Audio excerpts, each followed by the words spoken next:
Which Side Podcast is a proud member of the Which Side Media Collective.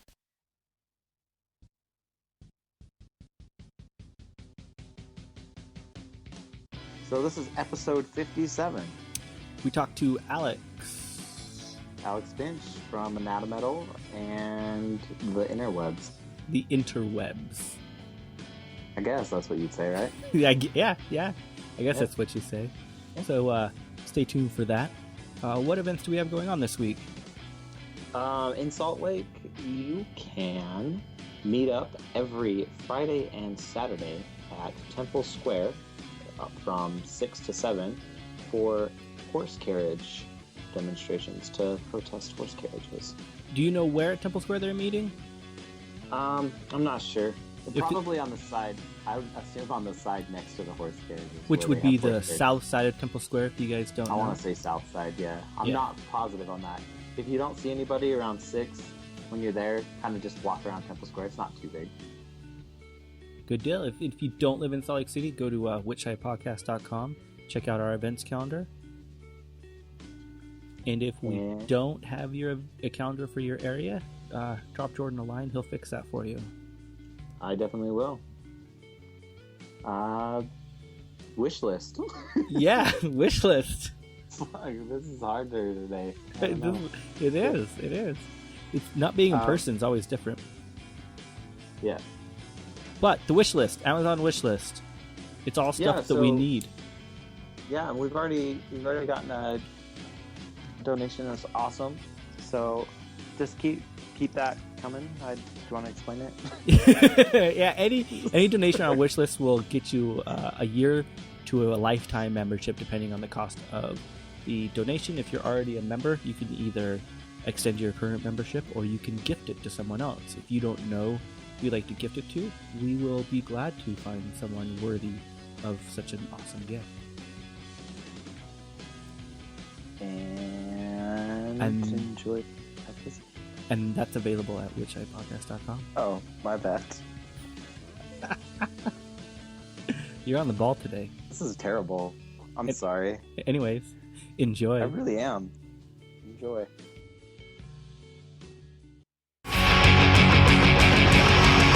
side are you on?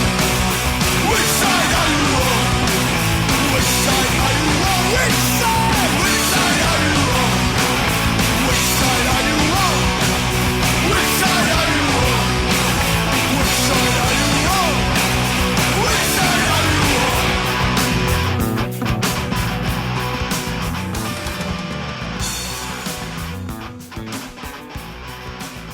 Hello. How's it going? Good, how are you? Doing well. I'm Jordan. I'm Jeremy.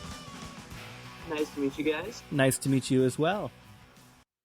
Hold on a minute. Turn up your volume. We're a little quiet on our end. Give me 1 second. Okay, cool. Okay, that's better. Can you hear us fine? Yeah, totally. Awesome. So what's up, dude? Not much, just cold Saturday. It is. Is it snowing where you're at?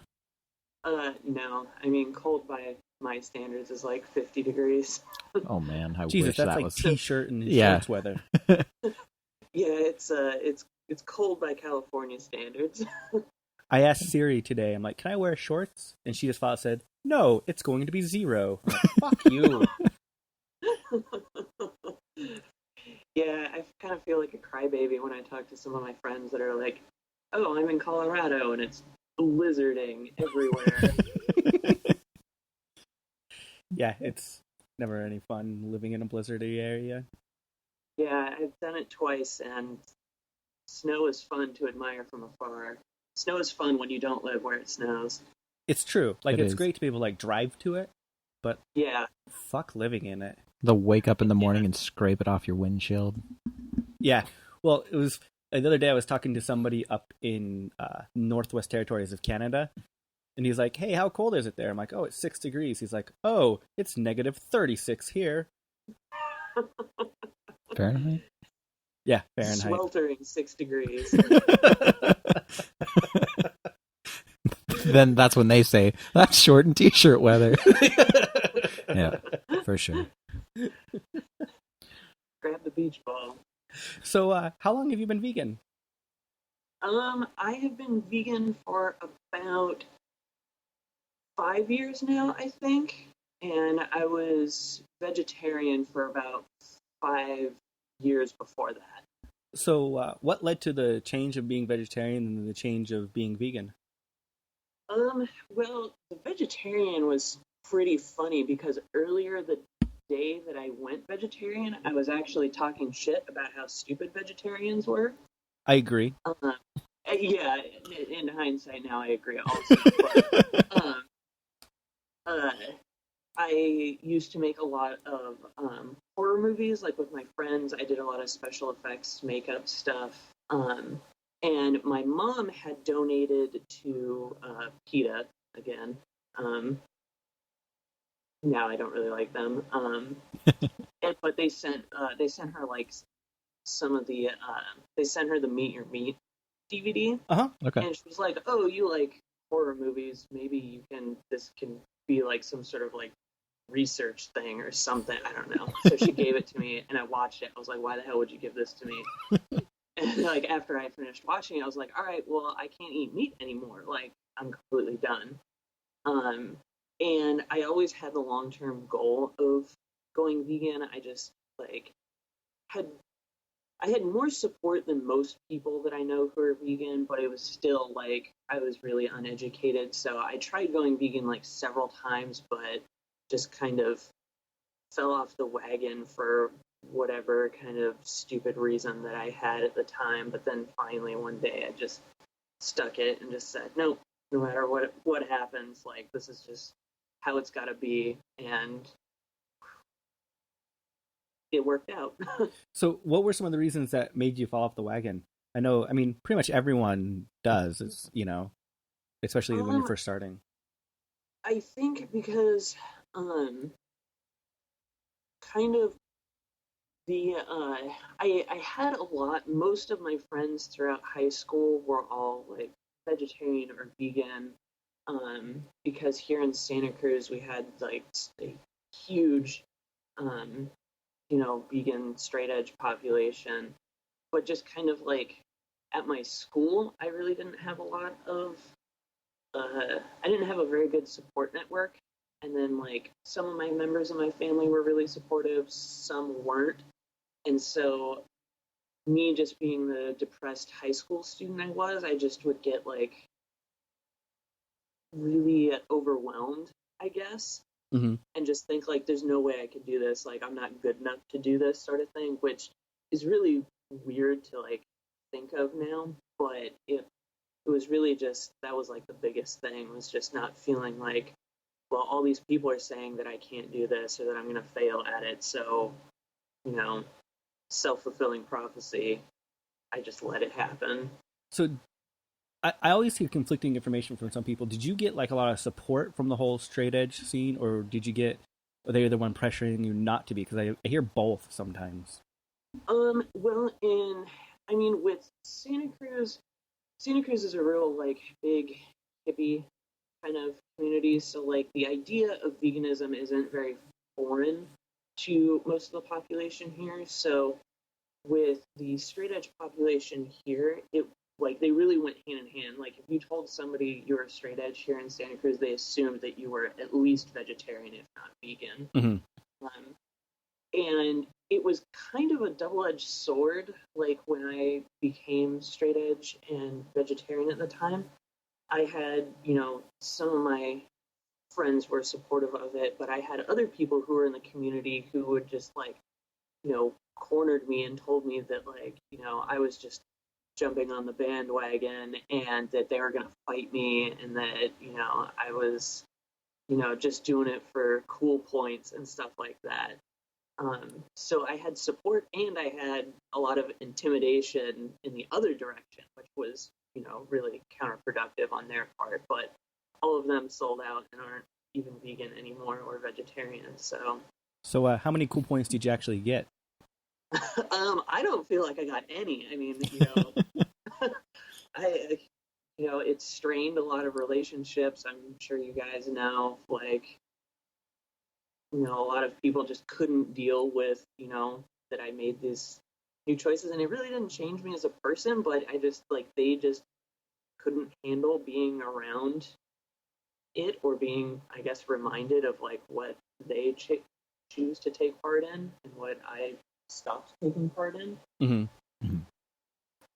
Yeah, that's got to be hard. So what's your favorite vegan hardcore band? Oh, I mean, I'd have to say, I guess musically they're not my favorite, but just in terms of actually staying with it is Earth Crisis. I mean, I don't really partake in most of their, or some of their, political standpoints, but most of them are really nice guys, and, they've been doing it for more than 20 years now and haven't sold out, so that's something to admire in this community, since that seems to happen more often than not. I should first ask if you like hardcore, because a lot of people just assume that hardcore is liked if you're vegan and straight edge. Yeah, that was my assumption. Yeah. It's a safe assumption, I'd say. Yeah. What's really funny about Earth Crisis? I remember Earth Crisis going from like being really cool to being like, you fucking like Earth Crisis, being like, okay, I'll give them props. Yeah. Yeah.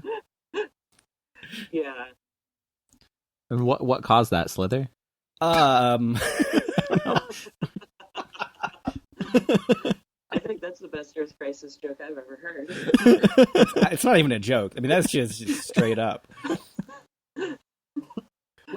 But I think it's funny. Like, last time I talked to Carl, he's like, no, I really like it. I'm really proud of Slither. Yeah, I think I read somewhere that he says that was like one of his favorite albums that they ever produced. Yeah. I was like, okay, well, I mean, I'm not going to shame you for that, but... It totally turned me off. Like, it's probably one of the worst albums I've ever heard. I mean, just honestly, it's fucking terrible. I don't think it's that bad. It's bad. It's not my favorite, but... Yeah, I mean, like, I almost look at it like it's almost as bad as, like, the change like VOD did. Or, who am I thinking of? I don't know. I don't fucking know. They were so bad, I just forgot. It's not as bad as Freya. Yeah. Is Freya still around? Is he actually doing stuff with them still? No, I think that's long. Now that long Earth dead. Crisis is back. Yeah, but Yeah. I heard he still has another side project. I'm not familiar. I'm not familiar either. Is it a musical side project? I know he has the clothing line. Yeah, I heard there was another musical side project, but I've been so far out of the hardcore loop for so long, I just... Yeah, I have to admit I'm really pretty far removed from it. I just listen to my, old 90s jams, and I don't know what kids listen to these days. No, it's seriously. If it came out, like, where I'm at. in the 2000s, I'm like, fuck if I know. Yeah. Give or take a few bands. Yeah, I mean, I have, like, Earth Crisis' new albums. Yeah. I don't really have very many others. Yeah, it's just hard to know, like, especially, like, when it comes to, like, the vegan and straight edge scene, like, it seems like there's so many people who are, like, who are vegan and straight edge now, but there's not, like, a whole lot happening in either music-wise or, it seems, activism-wise. It's just, like, there's a very large community, but just not a lot happening. Yeah, I think a lot of it has to go with the fear of just activism in general right now in the United States. Yeah, definitely. And driving everything down, yeah. I know that when I was arrested, they were really hard. Like, they made sure that vegan and straight edge affiliates were not allowed and that kind of thing. So I think there was a lot of intimidation on the vegan straight edge movement at that point. I still find it funny that you got thrown back in prison for doing an interview with a vegan straight edge company. Yeah. It happens. But that's what it is. Yeah, totally. Yeah.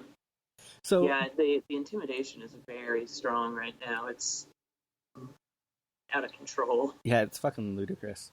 So being in the scene for so long, Who's like, you don't have to name names, but like, has there been someone that you were just totally fucking shocked sold out? We're gonna turn this into a shit talk session, so Shit. That's fine. That's totally fine by me. You know, and of course, now that you asked the question, my mind goes blank. I'm like, well, no, I don't know. I guess like, well, some people say that he didn't sell out. Some people say that he did sell out, but the Eric from Tears of Gaia,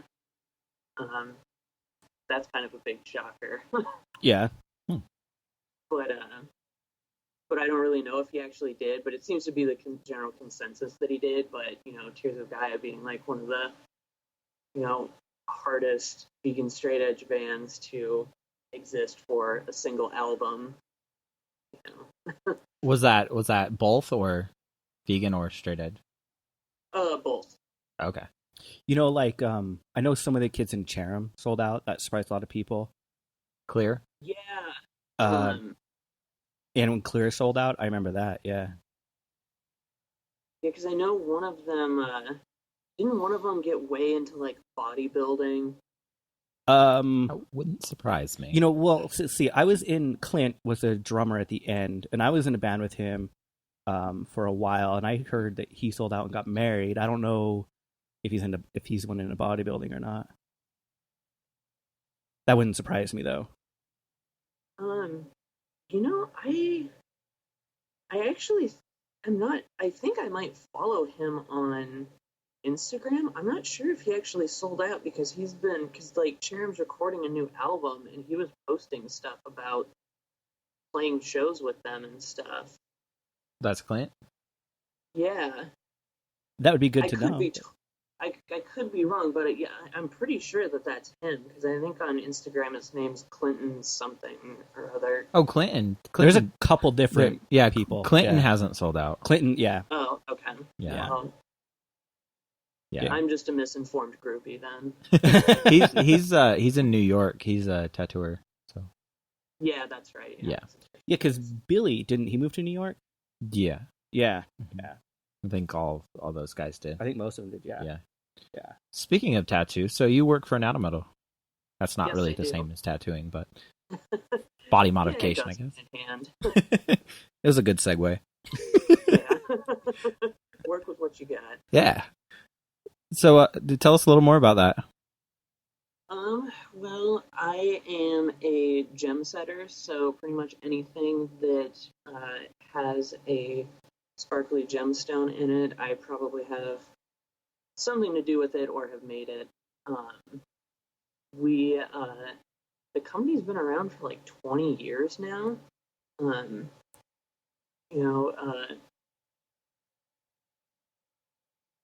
We use like I'm lost. Sorry. No, it's totally fine. I mean, for my job in particular, I just use all traditional like jewelering techniques. Like everything's like hand set, like the old-fashioned way. Like no glue or adhesive. Like it's all just like bending metal to like hold the stone in like traditional settings and stuff like that. And we just use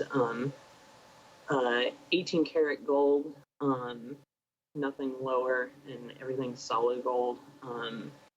No like plated or anything like that. That way it's biocompatible.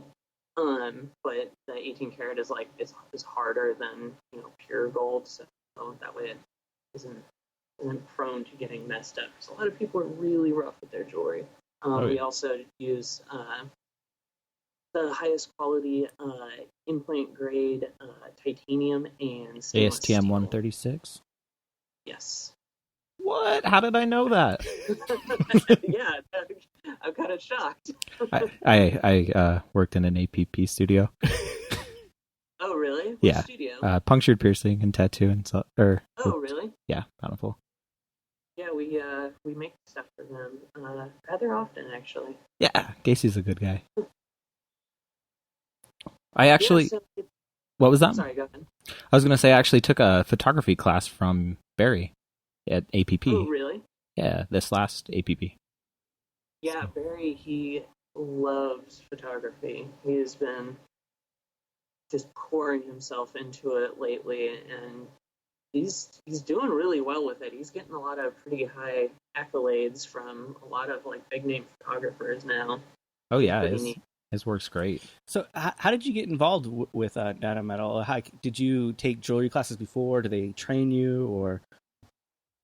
Well, it's kind of really funny. I've known Barry since I was tiny. Like, Anatometal was actually, Barry lived down the road from me when I was really young, and Anatometal started in his garage.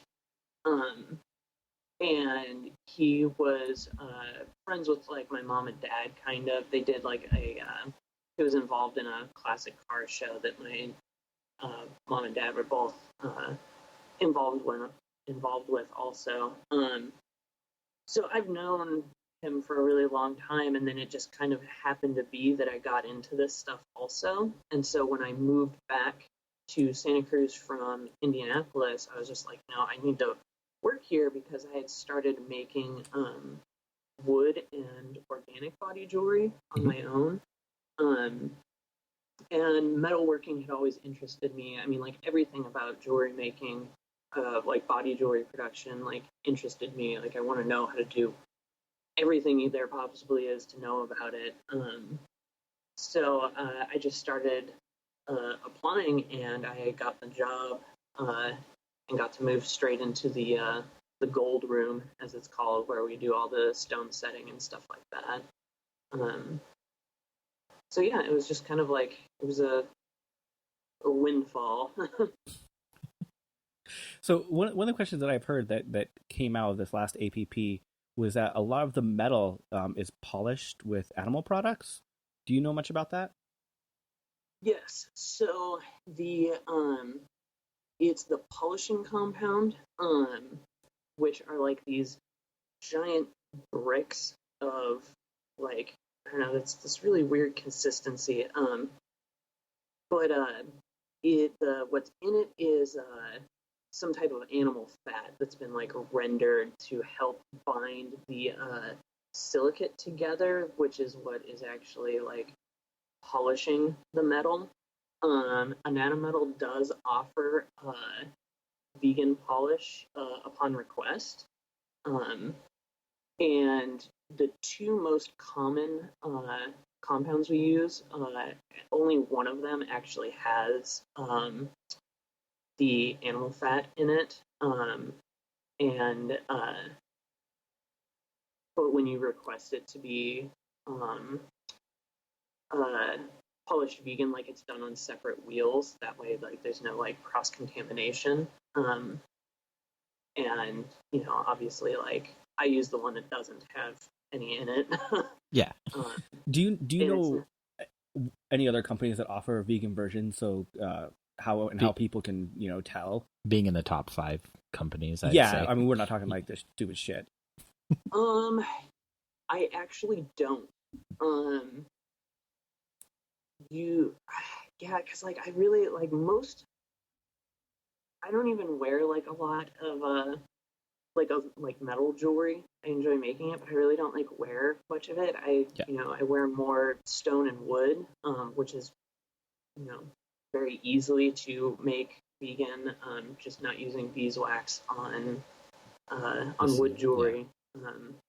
When it comes to the metal stuff, I really think that you just have to call and ask. I know that industrial strength that they do not.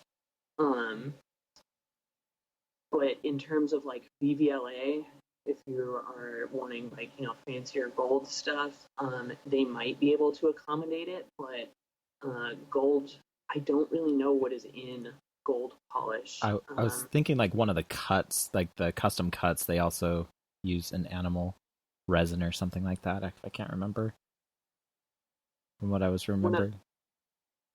Which ones? On BBLA, if I was remembering right. Yeah. Wax or something, like maybe a beeswax. I can't remember though. Yeah, that's another thing that's a real common jeweler's tool is beeswax. You use it to like just kind of temporarily like hold the stone like in the prong settings, or you can eat, like if you're grinding a prong setting, the burr that you use, generally you have to lubricate it with, some type of wax. Luckily, like, Anatometal's pretty awesome, and, my manager gave me completely like synthetic paraffin-based wax, so I don't have to use beeswax because, Awesome. he doesn't want to force me to have to like use stuff that, like ethically I'm not cool with. So that's That's pretty great. awesome. So do you do any other woodworking besides making the body jewelry? Anatometal's metal. I know, but he says he makes wood jewelry. Okay. I was confused. Yeah, I had my own wood jewelry company, but I kind of I basically like called it quits on it once I got a job at Anatometal, because like going and working 8 hours a day at least making jewelry, you don't really feel like coming home and working on making more jewelry. So I kind of do it every once in a while. I've been actually wanting to start like branching out of doing like just wood body jewelry. I really wanted to start learning how to make like hair combs and stuff like that. Uh-huh. Kind of odd, but for some reason it's kind of struck my fancy recently. I've been looking at a whole bunch of mustache combs designs to make. Yeah. I've just been barely getting into woodworking, and I just didn't know if you knew much about different vegan finishes, because I know there's a bunch out there that aren't vegan. Yes. When it comes to like, even if I'm making non-body jewelry stuff, I really want, obviously I want it to be vegan, and I want it to be as natural as possible. Like, I don't want to use any like, urethane sealants or anything like that, because I believe that you can use all natural ingredients to make whatever you need to, and it's going to be just as good. Do you just stick with like the drying oils, like tung or linseed? Well, what I'll do, are you interested in working stuff on a lathe, or are you just wanting to like hand? I'm actually really into stuff? completely hand woodworking. So Yeah. I'm gonna build a hand lathe. That's in my future, but not right now. Yeah. What I generally do is, I always work with like a series, like a progression of, sandpaper. Sometimes I'll soak wood overnight in oil, usually a combination of jojoba oil and vitamin E oil, because jojoba oil is the closest naturally occurring oil in nature that mimics the oil that our bodies produce. So it's really biocompatible, and it's just, super natural. And then with a progression of like sandpaper, starting at like 200 all the way to like 2000, just sanding, like if you want something like super smooth, sand it all the way to 2000, and then actually get it wet, like the wood, get the wood wet, so it'll raise the grain, sand it all over again, and then seal it with carnauba wax. Oh, okay. Which is a totally vegan wax, and it's actually the hardest occurring wax in nature. It's like when you get a brick of it, it's seriously like, it's really, really, really strong. Like, if you tried to like break it over your knee, you might like pop your kneecap. Oh wow. Yeah, I was gonna coat I just made a wood mallet, and I was gonna coat my wood mallet in the carnauba wax. Yeah, it's definitely the way to go. It's so much better than beeswax. It seals the wood way better. It gives a way nicer, like kind of high gloss finish, and really helps to waterproof the wood, which is really nice, because I know a lot of people kind of, that's why they turn to like, urethane style sealants or stuff like that, is they, need wood stuff to be waterproof, but you can just do it with, a couple applications of carnauba wax and you're good to go. So like with wood, stone, and metal jewelry, what's the best way to keep it clean so you're not putting shit in your body? Really just hot water and, a real mild soap. I mean, the kind of industry standard is, Dr. Bronner's. If you want to go even super mild, the Dr. Bronner's baby soap is awesome. Totally. That's just, when it comes to wood jewelry, though, I don't really, like you can get it wet if it's like really broken in and if it's made properly, but most wood body jewelry isn't. I'd say 90% of the wood body jewelry on the market is shit. Yeah, complete shit. Most people are using ultra poisonous, toxic woods. Hold on, ultra poisonous toxic woods. You will expand on that. So trees, trees exist, in ecosystems that can be, it's real dog eat dog, right? So wood body jewelry is all made out of exotic hardwoods. A lot of exotic trees exist in really exotic locations, and they have basically built-in defenses against the ecosystem that might try to devour them, such as bugs. So they have different strains of toxins in them. Some of them are neurotoxins that are basically to keep insects from eating the tree to death, and they can be completely absorbed into your body.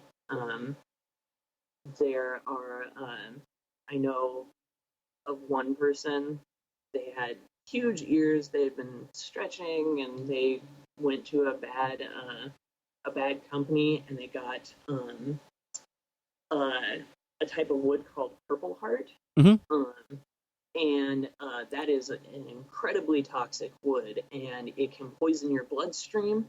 It's very beautiful. It is very pretty. That's what sucks, is a lot of these woods are really, really pretty. And it poisoned his bloodstream, and it ate through his ears and put him in a coma for 3 days in the hospital. And he lost both of his 3-inch ears that he had been stretching for a decade and a half. And he was like, "Wow, that was completely not worth it." And I'd say it's a pretty bad price to pay. Yeah. Wenge wood, that is a neurotoxin. It can attack your spinal column and your brain. Yeah, there's a lot of really bad ones out there. There is a list and a couple websites where you can actually check on the toxicity of certain woods, and whether or not they're okay for like prolonged bodily contact and whatnot. The only issue is like, even if people go to a company that sells those woods but doesn't purchase that wood themselves, the sawdust and a lot of the oils that exist in the wood can cross-contaminate just the gouge that they use on it, or the sandpaper. So cross-contamination is always a big thing with toxic woods as well. So do you make all of your own wood, or have you bought in wood jewelry as well? I buy it because for some reason, if I ever sit down to make myself something, I'm incapable of making myself anything nice. I always just rush it, and I'm like, yeah, whatever. It looks like shit. This is wrong, but whatever. But as long as I'm making it for someone else, I become a total perfectionist. But I really like buying jewelry from other people because, the people that I like to buy from, for them, it's like they're artists, and I see it more as like buying art rather than, just buying something to stick in my body. Oh yeah. Do you like Maya, Tuapa, Quetzali? What's your go-to? Quetzali is one of my biggest go-tos. I love Anatometal. She's vegan also, which is another reason I love her. Most of my plugs are from her. My Labret plug that I wear every every single day is from her, because it's absolutely perfect, because she is a jewelry goddess. Yeah. I really like Maya's stuff. A lot of the cast weights are really good. And I really like One Tribe. One Tribe stone stuff is really, really awesome. So it's a little off topic here, but what's your most embarrassing story? Oh man, how embarrassing are we talking about? The fucking most. Jesus. How graphic? I guess you guys don't really have content restriction, do you? No. Not at all. Okay. Well, I guess being a really honest person is going to bite me in the ass right now.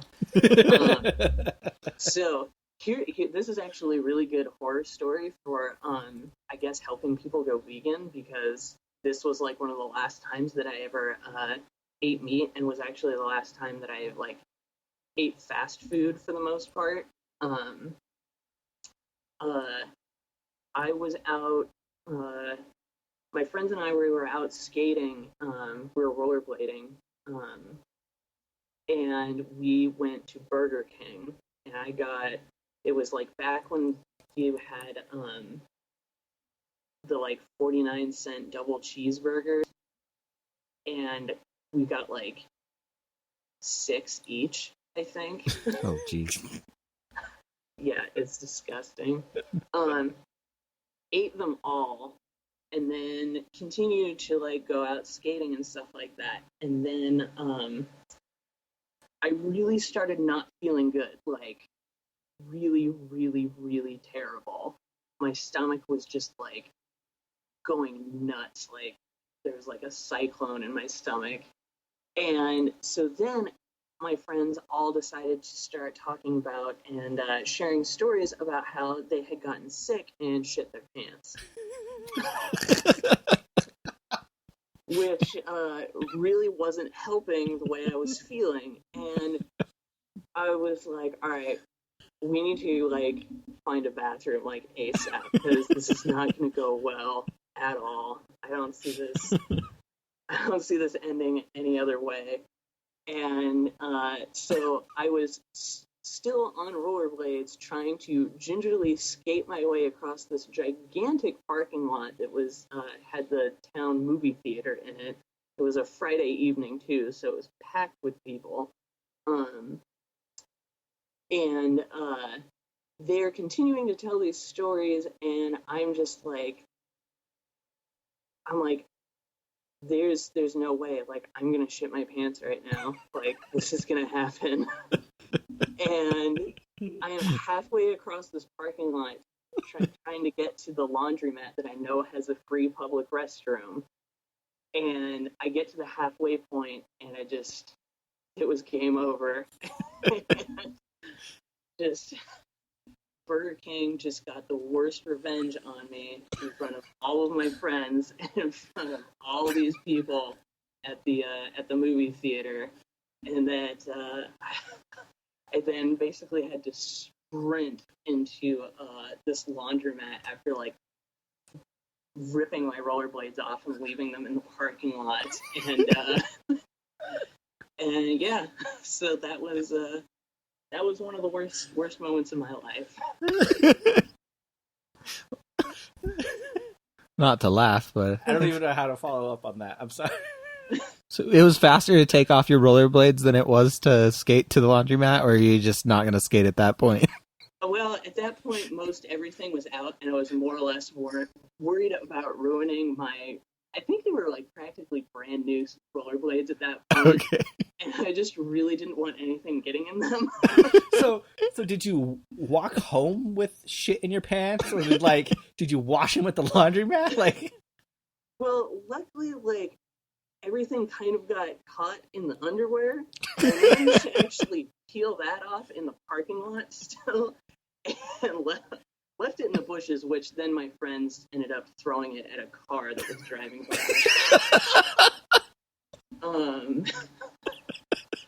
And I just want to know, like, which friend was like, I'm gonna pick up this shit underwear. I had a lot of really stupid friends. I'm more wondering about the car that was driving by. Like, it's okay. We were in the suburb of Santa Cruz called Scotts Valley, and it's nothing but like the snobbiest rich white people, and everyone who lives there is awful just about. So whether or not, and you live there, right? What? And you live there? I live in Santa Cruz. Okay, just making that distinction. Yeah, no, I'm way better than them. I went to school in Scotts Valley though, but that was a whole, other miserable tale. What's that miserable tale? Just like, I don't know, just going to school with like all these kids who, all their parents are like millionaires, and like my family definitely not, doing that well by any stretch of the imagination. They're all just a bunch of spoiled brats, and it was just really, really hard. I mean, we had a couple teachers who were gay. There was a couple lesbian teachers, and like they were two of them were actually married. One taught English, and one was a science teacher. Mm-hmm. And in school, we had all of these, like treat everyone equally signs, like in the classrooms and stuff, which I think is pretty standard fare for your, average like public school. Like, don't be an asshole. Treat, pushing the idea of equality. Scotts Valley's really conservative, and bought into that whole gay agenda, that they were trying to brainwash their kids into being gay. And well, they are, aren't they? Well, obviously, but no one's supposed to know that. It's top secret. And so they were there was a gay straight alliance at my school that was forcibly dissolved. And then they made another one called Unity Through Diversity, which was supposed to be like a broader, outside of the LGBT spectrum. But that got dissolved again because of parents complaining about like the forcing of the gay agenda. There was like town hall meetings about having the equality posters taken down. And there are kids who were in the like gay teachers' classes that, they got up and said like, oh, they're a really great teacher, but, they're going to die and go to hell, and their life is like immoral. And it was just like, it was really That's gut-wrenching. fucking insane to me. Yeah. And it was like student after student, and the whole thing came to a head when there was I was like I said earlier, I used to make a lot of movies. I was in the video productions class, mm-hmm. and one of the people who started it, one of the student teachers, they were gonna make like this like lighthearted like little documentary thing, pretending to be new students at the school that they had just transferred there from Southern California. But it was supposed to be funny, but once they started interviewing a group of kids who were talking, they would ask them about like, big like global issues, and about like, President Bush at the time, and how they thought of him and how they loved him, because but the students said that they loved him. Which because, Bush is this? He was, the newest one. Okay. We're just dating you. Yeah, I'm not that old. I am, so fuck. Sorry. Anyways. But yeah, like the students were just openly talking about how they liked him because he was, he was A, a Christian, and B, was, killing brown people overseas.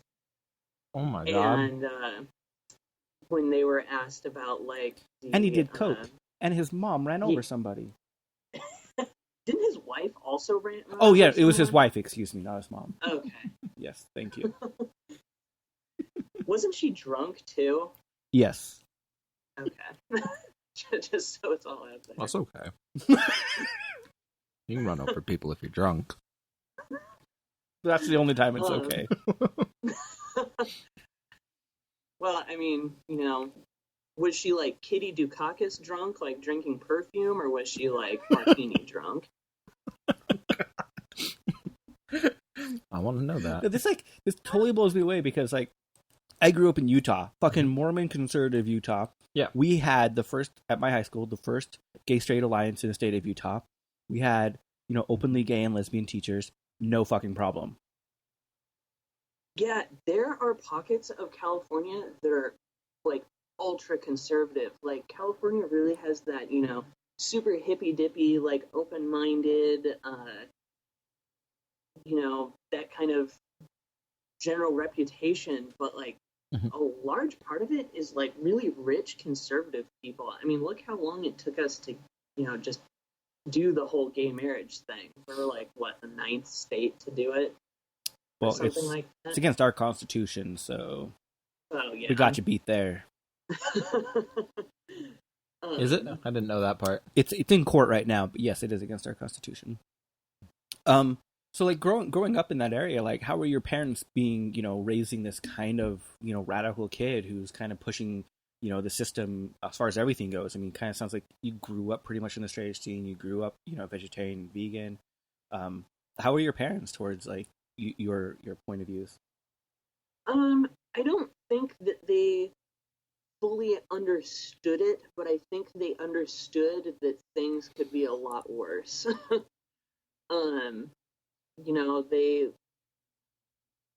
I definitely wasn't the best student. I'm not really built for school, but like, I dropped out of high school, so I'm right there. Yeah.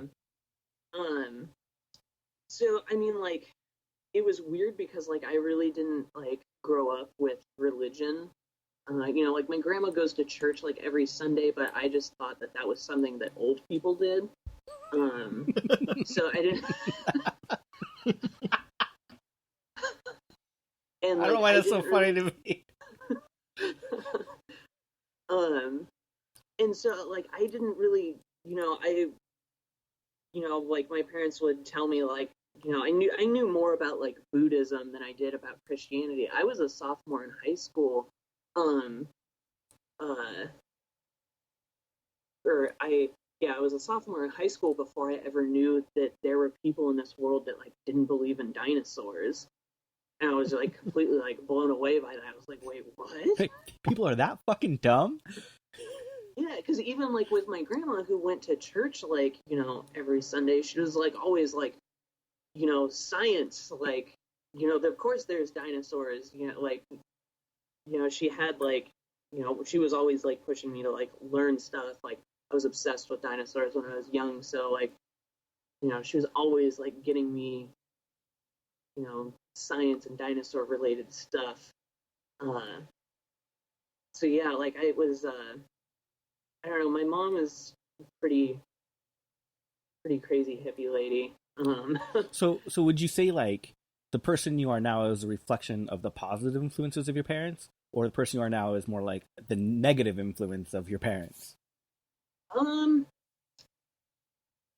know. I think it's a little A, a little B, because there's definitely been like drug and alcohol abuse in my family, and once I kind of learned about that and saw like the little bit that I had like gone down that path, that I knew that like, well, shit, I don't want to wind up like that. Explain. Go into that a little bit more. Like, what brought you to seeing like the drug or alcoholism? Just like there was a lot of I don't know, just seeing like a lot of like family friends were like, you know, either like alcoholic or like my neighbors,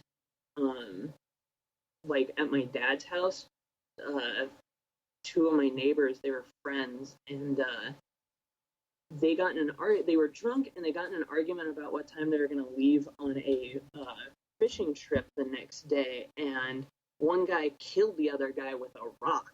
Whoa. Yeah. So that was like, holy crap. That was a big, like, it just, once I started experimenting with like drugs and alcohol, that was the biggest thing. Because when I was younger, I didn't know about it in my family, which is probably why I started experimenting with it. Mm-hmm. And just in my kind of brief, like, venture that way, I realized pretty quickly that, you know, it just wasn't for me. Like, I just couldn't get behind it. And I was friends with like a lot of the crusty punk kids, and they were just like doing blow and like all kinds of crazy stuff. And I was like, wow, you guys are like gross, crusty punks. Like, I can't do that. You know, it's kind of funny because, you know, I became straight edge because of my brother, my older brother. Like, growing up, from the time he was like 11, he started, you know, doing drugs and smoking and drinking. And being like the younger kid, I'm like, I want to be nothing like you because you're an asshole. Yeah. You know, and so like, I feel lucky that I got that influence. It sounds weird, like I feel lucky my brother was a dick and a druggie, like. But yeah, like, but you got a positive life lesson. Yeah, I got a huge positive life lesson out of it. Yeah. So yeah, I think. Sorry, go ahead. Oh no, I was gonna say, so like, what positive ways do you think like has it affected you? I really think that I like positive ways like that, like being straight edge has affected me. Or no, the positive influence of like your family or friends that like they might not see. I think, you know, even though I recently actually got into my first like vegan argument with my dad about like the whole direct action sort of thing, because I had made a post on Facebook, you know, stating my support of it. Mm-hmm. And I threw it in his face that, like, hey, you know, you raised me to always like believe in doing what's right and, like, you know, helping, you know, those who are less fortunate and stuff like that. And so, you know, I think as to the extent that I've taken it is probably not their intention, but, you know, they really let me kind of be myself, like, just pretty unabashedly. Mm-hmm. And, like, it let me explore and experience a lot of different things that I think a lot of other parents just kind of try to, you know, shelter kids away from. And so since I got to, you know, be exposed to more and just like try different things, it helped me just kind of guide me the way I am. So how did that conversation with your dad? Did he come away understanding, or did it come away both just kind of like, I think it did. It wasn't really, I don't think it was his intention to start an argument, but it could have been. He definitely, like, you know, once he allowed me to, like, you know, voice my side of the whole opinion, he was just like, okay, all right, I understand you. I don't really like it, and I don't like. I think he was more or less mad at how much he was agreeing with the points that I was making. mm-hmm. And at that point, he was just like, okay, I don't want to fight with you, so let's just, like, hug and make up. I was like, all right, fine, you know, still right. And you know it, because that's why you're giving up. And it's really funny because, you know, since then, he's been a lot more understanding, and has been becoming rather quickly a lot more a lot more, I guess, liberal. I don't know. My dad was already pretty liberal, but like, you know, he's feels like he's kind of waking up to how a lot of the world works. Like recently with you know, Thanksgiving and everything like that, he's just been like really like, wow, I seriously can't believe like the amount of shit that like, you know, the native, you know, First Nation people like have gone through and continue to go through, and it's just like it's sickening, and like, you know, it's not taught. And so it's kind of nice to see him like, you know, kind of blossoming into a more informed individual. It's kind of funny you bring up the whole Thanksgiving thing. My daughter, she's in first grade, and they obviously just, you know, were learning about Thanksgiving. And one of their assignments they had to do was, it was, what would you do if you were a pilgrim? And her response was, I wouldn't kill the Native Americans. And it's just that easy. Yeah, and she's just like, I wouldn't do it. Her teacher said, we don't learn about that. She goes, but it's true. That's the best thing I've ever heard. And like, and yeah, like that's the thing is like, you know, just going by like what you said, like what the teacher said, I mean, like that's like really wrong. Like, yeah, totally. I mean, yeah, it's kind of like, you know, maybe teaching, you know, a child as young as your daughter, like, oh, you know, or a whole classroom, you know, maybe not all kids are, you know, have the, you know, mental wherewithal to deal with like the thought of genocide that young, but like you never learn about that. Like even in high school, like I don't think we ever had a thing of like, oh, you know, like millions and millions of like natives were killed because, you know, you just had to. It's really changing across the country.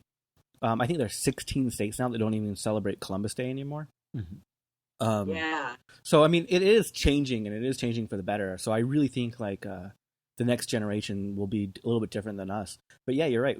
We totally weren't raised that way, you know? Yeah. No. Yeah, I mean, like, I'm still learning stuff about, you know, the Native American genocide, and I'm still just, like, you know, flabbergasted. Like, how have I never heard this? Like, this is, like, where, you know, I live. Granted, you know, I'm only, like, a second-generation American. Like, you know, I definitely didn't have relatives here, you know, way back then, but it's still, like, I think that people should be aware of this, and I think that, you know, there should be more done to, you know, help and not, like... you know, and, like, I think, like, with the younger kids, all they really have to do is stop the heroification. Like, they don't need to necessarily, you know, with, you know, 6, 7-year-olds, they need to go into the genocide, but they don't need to have the heroification of these were great, magnificent people, you know, you know, trying to escape religious persecution. You know, they were horrible people. Like, that's just what they were. Yeah. I mean, it's just, you know, it's just another tale in that whole Christian manifest destiny, conquering another land and, you know, completely decimating its culture. And it's happened so many times, and it's just like, it's really, really insane thinking that, like, people don't understand that that's how those people work. Well, like, I had to explain this to my daughter. I'm like, if we were alive during that time frame, the Pilgrims or the Puritans would have killed us. Like, we would have been hung. Like, you know, like, most people don't realize that those people disagree with everything most, you know, society is all about. That's a very good point, because Puritans are, you know, some of the craziest of the crazy. Yeah, they're totally fucking batshit. Jordan's just nodding his head like, yep. Yeah. And I'm just thinking, I just ordered a bunch of, like, essential oils and stuff from a place called Puritans Pride. That's actually what I'm thinking in the back of my head. Why are you buying essential oils? Well, it was like... fucking hippie? Vegan soap, that kind of stuff. Goddamn hippie. And you know what's funny is if you were a Puritan and you were caught making things with a bunch of essential oils, you'd probably be burned for being a witch. Yeah, you're a fucking witch. Like, that's the odd part. So maybe Almost- maybe Puritan Oils is just an inside joke to the owners. Let's hope so. Oh fuck. Yeah, that shit's crazy. Yeah. Well, it's kind of exciting, watching your parents learn things. Like you're saying, you're watching your dad. Like I always loved having the conversation with my parents. Having the conversations about like anarchism and socialism and really what the founding fathers were about. I always loved it because it was an opportunity where they could have that aha moment that you only see the kids having usually. Yeah. Yeah, it's really nice. I'm still working on converting my mom over to veganism. Is she vegetarian? For the most part, she is vegetarian. She was like, a while ago, I got her like really like gung ho on the whole like raw veganism. Mm-hmm. But she went a little too hard with it right out the gate and kind of burned herself out. Are you raw? I try to be. I've been in like this really like transitional phase. Lately, I've been like overnight I developed a gluten intolerance and just with almost and I'm also developing like a soy intolerance, which is terrible because I love tofu. Mm-hmm. So I lately have been really trying to like convert over to raw. Like I've been trying to learn as much as I can, but at the same time it's really daunting because most of the raw and like raw vegan community, I absolutely hate them. Like like the problems that like standard veganism had, like 20 years ago. I mean, a lot of them still persist, but like the whole like body shaming stuff and the whole really like classist and like elitist stuff is like super prevalent in like the raw community. I'm like, can we just not do that? Like, I don't know. It's really sad. Like, because to me, like raw veganism is just like an extension of veganism, and I don't understand why they need to be like still in the dark ages. And like lately, there's just been like so much controversy with like, these people are like secretly super racist. The Doug Graham, the 80-10-10 guy, like he's secretly had a couple people die under his care in Costa Rica. I've never been able to completely understand the raw stuff. I don't know. Yeah, I mean, like, I think a lot of people just go too nuts with it. Like, to me, it doesn't have to be like this, I don't know, it's, a lot of people tie, like, a big spiritual thing into it, which, if you need to do that, that's fine, but it just seems like everywhere you turn to, like, do research on it, you're bombarded with all this, like, kind of weird, like, like, cult stuff. Yeah, and that always has turned me off instantly. It's a huge turnoff, and I hate that. Like, like I've found like a couple people who are raw vegans who like aren't like that, and it's pretty refreshing. But it's like 99.9% of people who are like doing this stuff are just way off the deep end in some respect, and it's a huge turnoff. So I've always found it kind of funny, like a lot of people view being vegan in general as being very pretentious, and I always look at like the whole raw vegans. I'm like, no, you're the fucking pretentious ones. Yeah, no, it's completely true. Completely true. Like, because it's just like, I really like, as long as someone's vegan, I really do not care how you eat, or as long as you are actually vegan, that's cool. That's like awesome. I just have to eat raw because apparently my body hates food. That sucks to be you, because honestly, yeah, because like I love food. Like I love food more than anything most times. So can you eat gluten at all, or do you have to completely cut it out? I it's really just a sensitivity, but since it developed overnight, like literally, like I had it one day and I was totally fine, and I had it the next day and I like broke out in hives. I was like, well, this isn't good. Yeah, fuck So I that. can have a little bit as long as, if I keep it to like, maybe 2 or 3 times a month, I can get away with it pretty much without feeling any consequences for it. Sometimes like last night and this morning I ate pizza with but it was like on regular crust. And The good kind. definitely, yeah, the good kind, not dry, awful cracker. Because most gluten-free stuff is completely terrible. It's so gross. I'm not even gonna pretend like it's good. That's why I like when I decided on the whole raw thing, I was like, well, why bother with finding gluten-free alternatives, because all of those are gross. And I know that I can make raw versions that are going to be better than that. So, and a lot of gluten-free automatically goes to a ton of eggs also. Mm-hmm. Yes. And like all their cooking. It's ridiculous. Yeah, and I don't understand why that is, because like when I first started, I was like, well, I'll get, oh, this bread actually feels soft. Oh, wait, it's got like 23 eggs in one loaf. That's disgusting. Yeah. My grandma actually has full-blown celiacs, and yeah, she's gotten to the point now she just says, fuck it, I'm so old, I don't care. And she's like, I hate all this shit. So she stopped, like, she didn't eat wheat for years. Now she does again because she doesn't care. Yeah.